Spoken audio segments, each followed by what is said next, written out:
Sometimes we have to ask ourselves, what's using my life?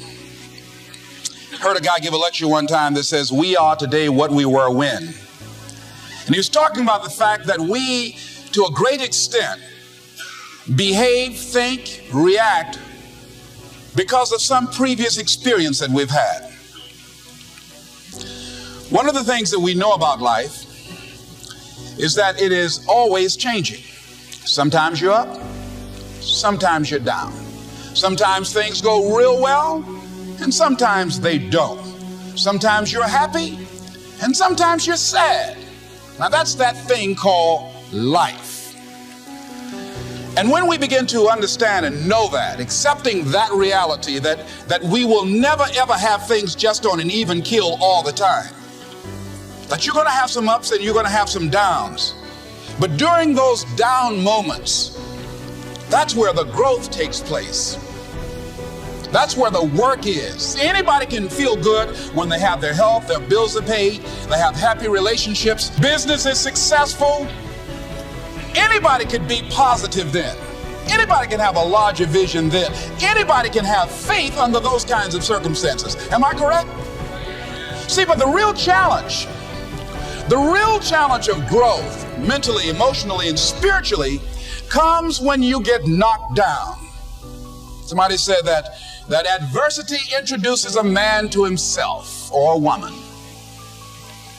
How you handle it, that's where the growth takes place. When I was facing some challenges, I had a guy say something to me, and I suggest this is one of the first things that you want to do when you're facing a challenge. You want to get unstuck. Evaluate where you are. Look at it. Assess yourself. Assess yourself and assess the situation. What brought you there? What role did you play? Earl Nightingale had a saying I liked. He said, all of us are self-made, but only the successful will admit it. What has brought you to this point? What did you learn from it? Are you learning anything, or are you doing it over and over and over again? Somebody said that insanity is doing the same thing in the same way, expecting a different outcome.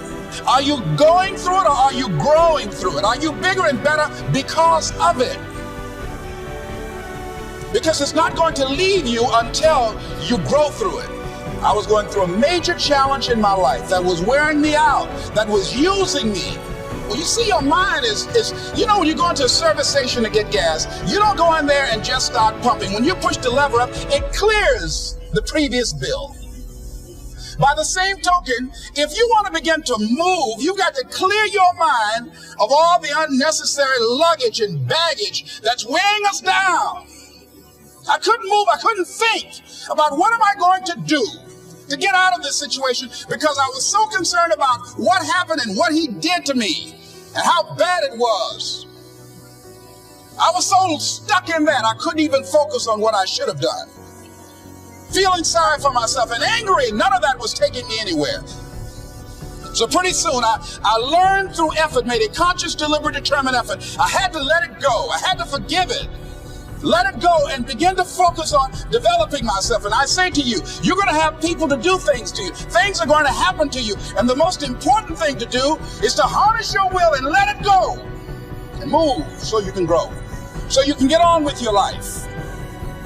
It doesn't matter about what happens to you. What matters is, what are you going to do about it? All of us have experienced some tragedy, and if we haven't, we will. And you can either let it destroy your life, or you can build upon it.